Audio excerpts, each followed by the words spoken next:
मोदी सरकार ने हर घर का बिगाड़ा बजट। कांग्रेस सचिव छाया राय ने ईएमएस टीवी से की खास बातचीत। संबल योजना का लाभ देने महाविद्यालय के छात्रों ने किया चक्का जाम। मांग पूरी करने तहसीलदार को सौंपा ज्ञापन। और ब्राह्मण महिला मंडल ने मनाया बसंत उत्सव। सांस्कृतिक कार्यक्रम और कोरोना योद्धाओं का किया सम्मान।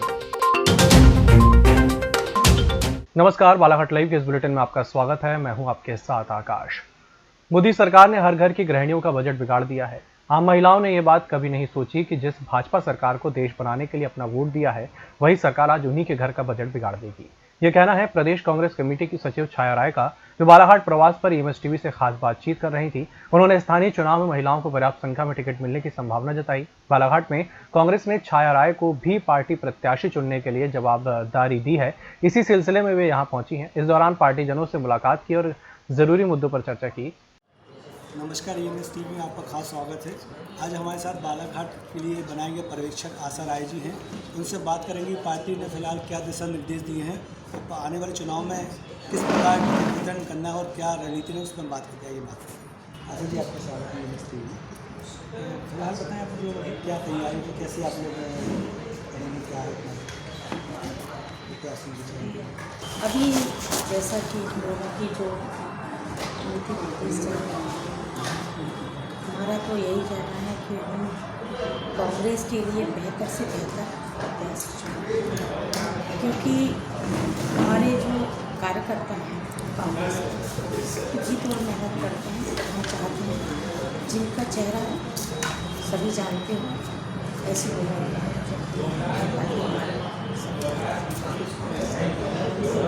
आप भी महिला नेत्री है, तो आने वाले समय में महिलाओं को कितनी सम्मान यहाँ से बालाघाट से सम्मान कुछ अलग अलग जैसे अच्छी, जैसा कि अभी कमलनाथ जी ने 5 जनवरी को भोपाल में उन्होंने महिलाओं को बहुत अच्छा रिस्पॉन्स दिया और ये महिलाओं के लिए गोल्डन चांस है।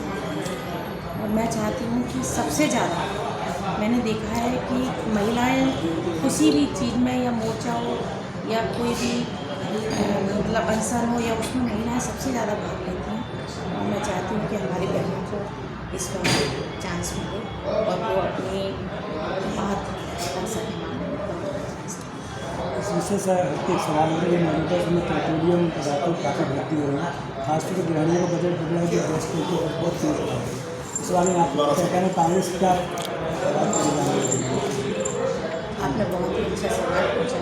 अब आप आज ही देखिए, कल हमारा मध्य प्रदेश में भारत बंद का ऐलान किया था और मात पे मात दी कि उन्होंने तुरंत पेट्रोल डीजल के भाव बढ़ा दिए। महिलाओं पे दरअसल सबसे बड़ी मार पड़ रही है, क्योंकि उनको जो परिवार से खर्चा मिलता है, आज उनकी सबसे ज़्यादा कटौती हो रही है। और जो उसकी मतलब यानी कमाई भी उतनी नहीं है, वो सिर्फ एक छोटी सी भी गाड़ी खरीद रहा है तो भाई वो पेट्रोल तो यूज करेगा, घर में गैस, तो ये जो हमारी खाद्य सामग्री, खाद्य जो चीज़ें हैं जैसे गैस है, यूज वाली चीज़ें रोज़मर्रा की, तो ये चीज़ें तो हमें सस्ती होना चाहिए। जैसे वाहन है तो इसी में सबसे ज़्यादा लोग चलते हैं, थोड़ा तो मतलब कमी आना चाहिए। तो हर चीज़ में महंगाई में बढ़ोतरी हो रही है, ऐसा क्यों? हम किसी सरकार का विरोध नहीं कर रहे, लेकिन जनता परेशान खुद हो रही है, तो अब जनता की समझ में आना चाहिए तो उसको कर। शासकीय पीजी कॉलेज के छात्र छात्राओं ने अखिल भारतीय विद्यार्थी परिषद के नेतृत्व में संबल कार्ड योजना का लाभ देने की मांग को लेकर स्थानीय आम्बेडकर चौक में चक्का जाम कर प्रदर्शन किया। उसके बाद कलेक्टर कार्यालय पहुंचे तहसीलदार रामबाबू देवांगन को ज्ञापन सौंपा। इस दौरान महाविद्यालय छात्र नेता राहुल पटले ने कहा कि संबल योजना के तहत प्रवेश शुल्क माफ करने या छात्रवृत्ति देने की मांग को लेकर काफी दिनों से आंदोलन और कलेक्टर और कॉलेज प्राचार्य को मुख्यमंत्री के नाम ज्ञापन सौंपने की मांग की गई।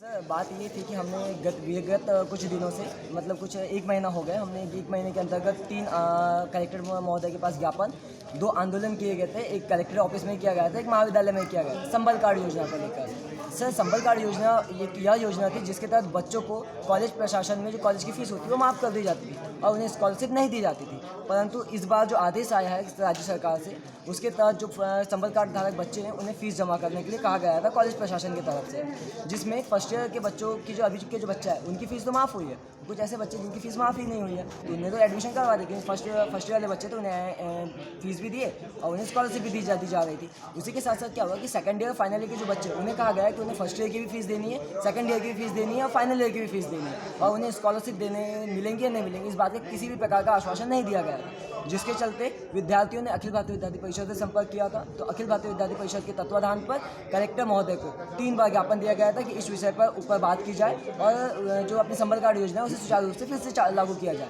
परंतु इसमें हमें सिर्फ आश्वासन दिया गया कि आप इतने दिन बाद आइए, आप इतने दिन बाद हम आपको शाम तक बताते हैं। हमें वही बात बताया जाता था कि उन जिन बच्चों ने एक बार वापस से ले लिया है, इसलिए उन्हें लाभ ले लिया है, इसलिए उन्हें फीस देनी है। हाँ, तो आज क्या निकला फिर? आज का सार यह निकला कि जो कलेक्टर महोदय हैं और जो प्रशासनिक अधिकारी हैं, उन्होंने हमें इस बात से अवगत करवाया है कि आश्वासन दिया है कि यदि जिन बच्चों के पिता ने या फिर किसी और ने यदि और जो चीज़ है उसमें लाभ लिया है तो उन्हें फीस भरनी होगी। बाकी ऐसे बच्चे जिन्होंने नॉर्मल घर का जो बिल रहता है उसके अलावा कहीं और नहीं लिया है, उन्हें मुफ्त में एडमिशन दिया जाए। ब्राह्मण महिला मंडल द्वारा बसंत उत्सव के अवसर पर प्रतिवर्षानुसार इस वर्ष भी 21 फरवरी को वीरांगना दुर्गति स्कूल प्रांगण में सांस्कृतिक कार्यक्रम का आयोजन किया गया। इस संबंध में ब्राह्मण महिला मंडल अध्यक्ष संध्या दीक्षित ने बताया कि इस अवसर पर कोरोना योद्धाओं के रूप में स्वास्थ्य कर्मियों का सम्मान किया गया।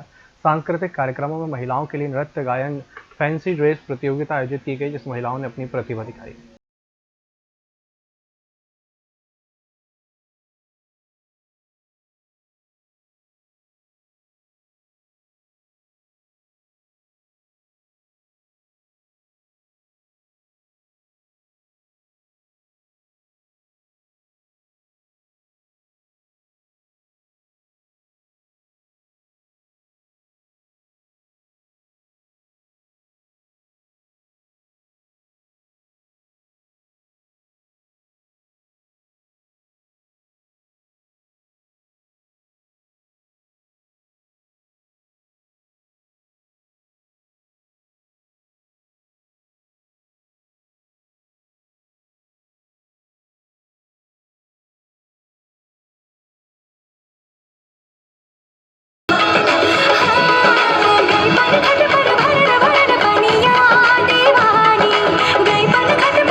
वसंतोत्सव मना रहे हैं, जो कि हर साल मनाते हैं, लेकिन इस बार हमारा वसंतोत्सव तो एक बहाना हो गया है।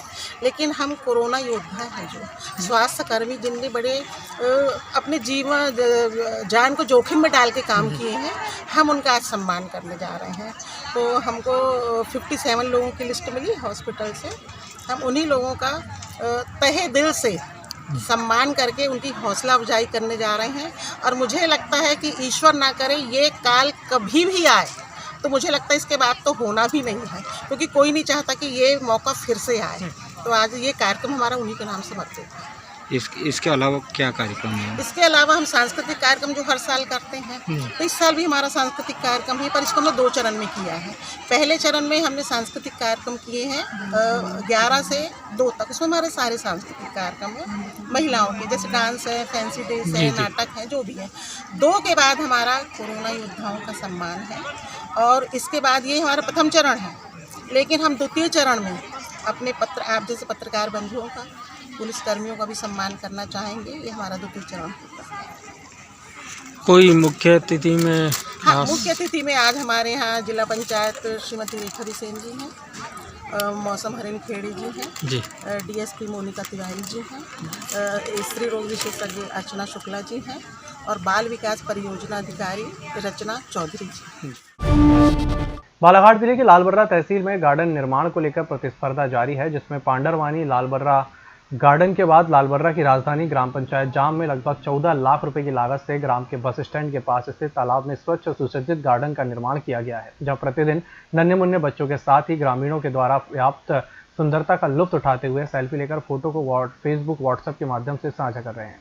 19-20 में इसका निर्माण हुआ है, और यहाँ पर क्या था कि पिछले कार्यकाल में उसके पहले भी लगभग यहाँ काफ़ी गंदगी हुआ करती थी इस एरिया में, और स्टैंड से लगा हुआ इलाका था। तो हमारे दिमाग में ये बात थी कि इस इलाके को ऐसा बनाया जाए कि लोग यहाँ पर आकर अपना समय व्यतीत करें, और बच्चे से लेकर बूढ़े तक यहाँ मनोरंजन के लिए कम से कम घंटे 2 घंटे गाँव में एक ऐसा स्थान हो जिसमें आकर लोग अपना समय व्यतीत कर सकें। उसे ध्यान में रखकर यहाँ पर एक आकर्षक गार्डन का निर्माण किया गया है, जिसमें काफ़ी लोग सुबह से लेकर शाम तक यहाँ पर आप देख सकते हैं कि काफ़ी लोग रहते हैं। क्या लागत थी इस पूरे? 13 लाख रुपए थी मनरेगा से है। आगामी क्या रणनीति है और इसको आगामी सुसज्जित ये है करने के कि लिए? यहाँ पर खेल कूद के लिए बच्चों के लिए फिसलन है और बोट वगैरह है तालाब में, तो ये सब है हमारे में कि इसको आगे और प्रोग्रेस करना है इस गार्डन की। अच्छा, जल का स्तर थोड़ा नीचे जा रहा है तो उसके लिए क्या करेंगे? हाँ, जल के स्तर को हमने भी ध्यान रखा है कि इसके गर्मी में जल का स्तर नीचे रहेगा तो गार्डन का जो मज़ा आना चाहिए पानी के साथ में वो नहीं रह पाएगा। तो फिल्टर प्लांट का जो पानी हमारे यहाँ पर इंटेक है, तो वहाँ से संभवतः प्रयास किए जाएंगे कि पाइपलाइन लगा के तालाब को पानी से हम भर सकें। सबसे मुख्य बात ये बता दूं कि जिस जगह अपना ये गार्डन बना हुआ है, ये 20 से 25 गांव के बीच का एक सेंटर कहलाता है, और इस 20-25 गांव में जो जाम क्षेत्र है यानी जाम बाज़ार जो होता है, उसको देखते हुए इस गार्डन का निर्माण किया गया है, जिससे जो बाहर से आए हुए अतिथि लोग भी जो है इस गार्डन को देखते हुए लुत्फ़ उठा रहे हैं। क्या इसमें इस तालाब में जो है इसके पहले इतनी गंदगी थी कि इसका अंबार लगा हुआ था, जिसके कारण क्या कहते हैं भी यहाँ पे घूमने फिरने की अव्यवस्था थी। उसको देखते हुए इस गार्डन का निर्माण सुचारू रूप से किया गया है। जैसे आपने अन्य पंचायतों का भी निरीक्षण किया होगा या गए होंगे, तो हाँ। उससे कितना अच्छा लग रहा है ये आपको? मेरा मानना है, मेरा एक सोच के हिसाब से मैं बता दूं कि इस गार्डन को जिस लागत से बनाया गया है, अन्य गार्डन की अपेक्षा बहुत ज़्यादा अति सुंदर है। हम इसके पूर्व हमने देखे कि यहाँ पर जो है काफ़ी तालाब में गंदगी थी और सब बेशरम की झाड़ियाँ थी और बहुत ही गंदगी का वातावरण बना हुआ था। इसको हमारे दिमाग में आया कि इसको क्यों ना हम लोग इसकी साफ़ सफाई करवा के तालाब का जीर्णोद्धार कराया गया और इसकी जो गंदगी पूरी सफाई की गई। और हमारा एक उद्देश्य था कि ये तालाबों की जो बीचों बीच जो बना हुआ है, इसे हम एक ऐसा आकर्षक बनाए कि लोग मनोरंजन के लिए, वॉकिंग के लिए सुबह लोग आ सके और अपना थोड़ा घंटा 2 घंटा समय व्यतीत कर सके। इस उद्देश्य से हम इसका गार्डन का निर्माण किए। क्या प्रतिसाद मिल रहा है इसके निर्माण में? इसका अच्छा प्रतिशत आप देख रहे हैं कि इसमें पूरे दिन भर जो है शाम के 8 बजे तक के लोगों का आना जाना और सुबह वॉकिंग में काफ़ी भीड़ रहती है। लोग इसका बढ़िया मतलब आनंद उठाते हैं। कोई भी ऐसा मतलब घंटा 2 घंटा अपना समय व्यतीत करता है। और क्या कमी खल रही है आपको अभी? इसमें हमें बोटिंग की थोड़ी अभी आगामी समय हमारी योजना है कि इसमें बोटिंग करवाई जाएगी। और हमारा और है कि वाटर लेवल के लिए जो फिल्टर प्लांट का जो वेस्टेज जो पानी निकलता है, उस पानी को हम ये तालाब से लिंकेज करेंगे। और ऐसी हमारे तालाब से जो है 3 तालाब लिंक है इसके। जो इस तालाब का पानी जो निकलता है उससे 3 तालाबों में पानी जाता है। इसका सबसे बड़ा हमारे गांव का जो है सबसे बड़ा तालाब है और इससे 2-3 तालाब नीचे है, तो इसके जो ओवरफ्लो पानी निकलता है 3 तालाबों से लिंक है हमारा। जैसे ग्राम विकास की गाथाओं में एक ये भी है? हाँ, ग्राम जी बिल्कुल है। और हमने जो है पब्लिक की सुविधा के लिए अभी सुलभ शौचालय का निर्माण किया गया है स्वच्छता अभियान के तहत में। तो लोगों को जो है पास में स्वच्छता के लिए जो है शौचालय, बाथरूम सब उसका है इंतजाम। क्षेत्र के अंतर्गत ग्राम पंचायत कनकी में कुनबी समाज के द्वारा 21 फरवरी को छत्रपति शिवाजी महाराज की जयंती बड़ी धूमधाम से मनाई गई। यह कार्यक्रम मुख्य अतिथि मानीवर भुयर, जिला उपाध्यक्ष कुनबी समाज बालाघाट लक्ष्मी नारायण झंझारे, मंडल अध्यक्ष लालबर्रा हीरा लाल डांडे, जिला कार्यकारिणी सदस्य प्रमोद सपाटे, पूर्व मंडल सचिव लालबर्रा और कुनबी समाज के पदाधिकारी और ग्रामीणों की उपस्थिति में शुरू हुआ। इस संबंध में दामोदर कड़वे प्रगतिशील कुनबी समाज लालबर्रा के सचिव ने बताया कि 21 फरवरी को ग्राम कनकी में शिवाजी महाराज की जयंती हर्षोल्लास के साथ मनाई गई, जिसमें सर्वप्रथम उपस्थिति के द्वारा छत्रपति शिवाजी महाराज की प्रतिमा पूजा अर्चना कर फूलों से माल्यार्पण किया गया।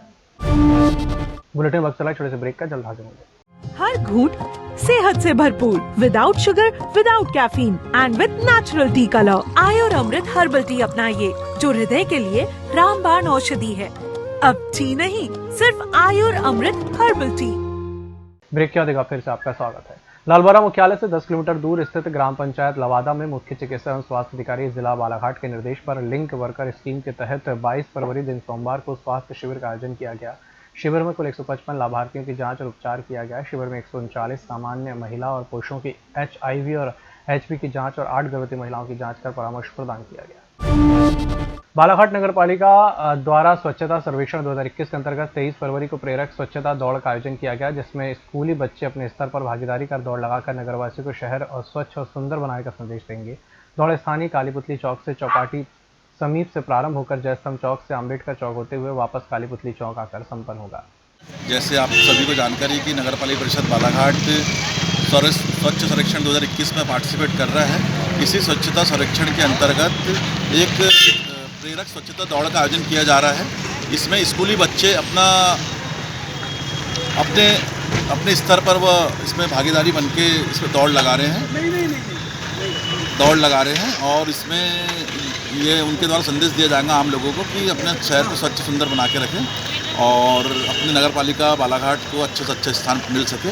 ऐसे उन लोगों की ये जागरूकता कहाँ से कहाँ तक क्या दौड़ होगी? दौड़ चालू होंगी अपनी कालीपुतली चौक में जो वाटिका बनी है अभी, वहाँ से ये दौड़ चालू होंगी जयस्तंभ चौक तक के, जयस्तंभ चौक से अम्बेडकर चौक से वापस कालीपुतली चौक में समाप्त होंगी। वर्तमान में स्वच्छता सर्वेक्षण की टीम आई थी, क्या कुछ प्रतिक्रिया मिल पाई अब तक?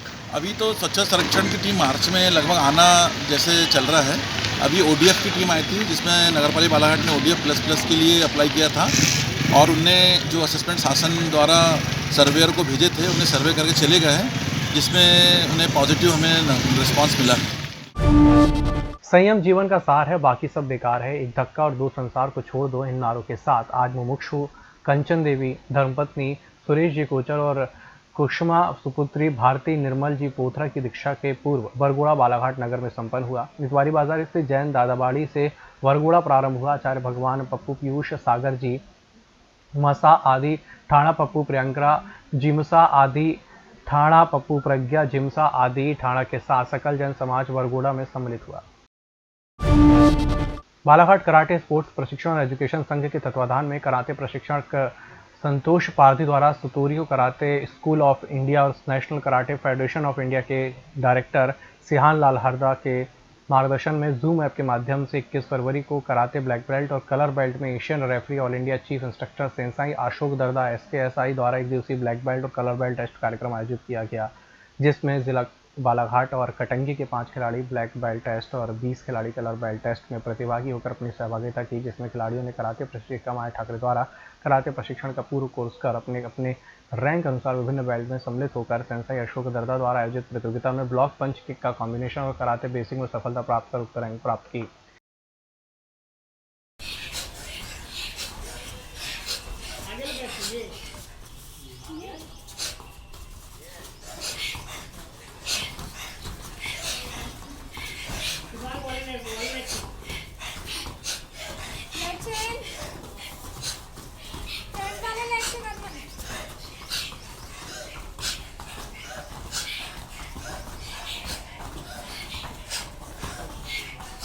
इस बुलेटिन में फिलहाल इतना ही। नमस्कार।